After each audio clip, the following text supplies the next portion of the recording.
Om Sri Lakshmi Narsimhaya Maha, Valmiki Ramayana, Aranya Kanda, Chapter 24. Rama sees good omens. Summary. Rama perceives good omens of victory. But to safeguard Seetha, he sends her away with Lakshmana to take shelter in a mountain's cave till the war is over. Then he adopts a furious nature to annihilate demons. Gods and divinities watch from heavens as to how a war can occur between one against 14,000 demons. Chapter 24 in detail. While fiercely valorous Khara proceeded towards Rama's hermitage, Rama, along with his brother Lakshmana, has indeed seen the very same auguries which have earlier appeared to Khara.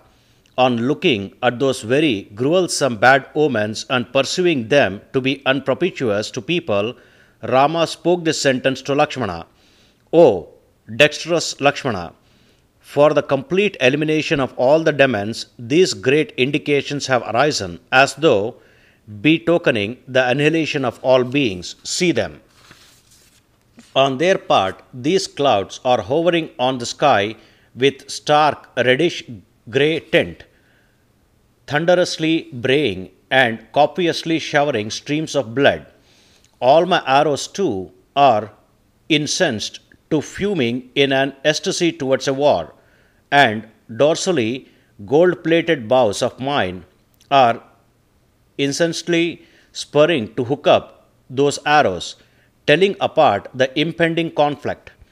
Judging by the kind of wild birds that are shrieking here, danger is up ahead and coming upon us, along with uncertainty of our lives. This right hand of mine is indicating by its repeated throbbing that a critical and riotous conflict is going to occur, no doubt. But, O brave one, our victory and defeat to the enemies are also in vicinity, and for sure your face is also appearing brightish and aglow, which itself is a good omen.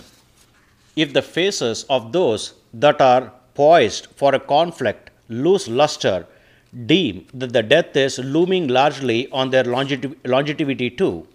This nasty noise which we hear pertains to the uproar of demons, and even to the drumming of war drums by the demons of fiendish activities, and this is ear-splitting. Preventive measures are to be effectuated for an imminent situation by a well-wishing person, or by a person with misgivings about a danger, or by a person of talent.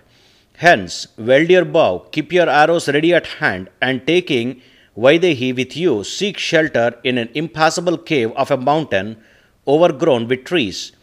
I wish you to gainsay me for this word of mine, my boy. Have honor of my feet, and be gone, not before long. You are a stalwart, a forceful one, and for sure you can eliminate them all. It is doubtless but a long to eliminate all of the night walkers personally. Rama said thus to Lakshmana. When Rama said to him that way, Lakshmana picked up his bow and arrows, and together with Seetha he took shelter in an unreachable cave. On Lakshmana's entering into cave along with Seetha, Rama said to himself, Thank goodness, it is a good idea, and thus saying he donned his shield. Well bedecked in a shield that has fire-like brilliance, that Rama shone forth like a fumeless conflagration upshot in utter darkness. On raising his imposing bow and drawing arrows, that valorous Rama firmed up and stood there, filling all the directions with the tinny sounds of bowstring. Gods with Gandharvas and great-souled Siddhas, along with Karanas, have then met one another and came there aspiring to see the war.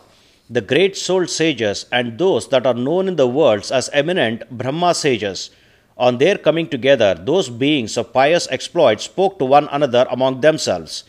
Let good be-tied cows, Brahmanas, and those people that are abiding in all the worlds, Raghava shall be victorious in the war over the clansmen of sage Paulashtya, the night walkers.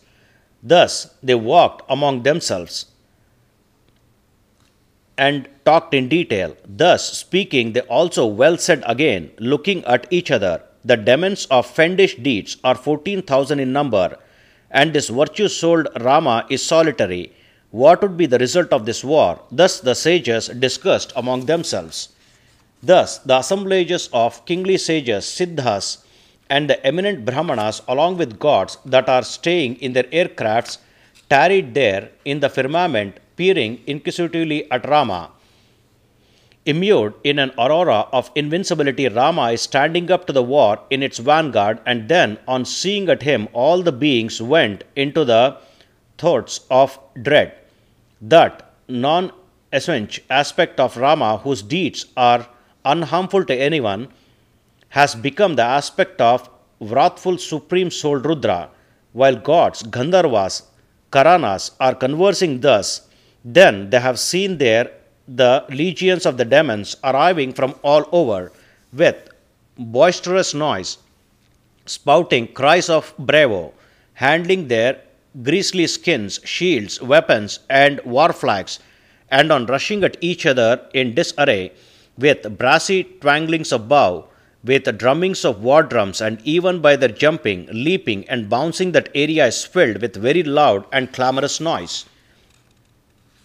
When highly brutish cacophony of demons started to fill the forest, that jangling even panicked the brutes ranging in that forest, and those beasts dashed off to other places where silence prevailed without looking back, and that hardy army of demons, which in simile is like an unnavigable ocean, steering towards Rama, handling many assault weapons, casting his sight all over. Even that war expert Rama has seen that army of Khara lunging at a conflict.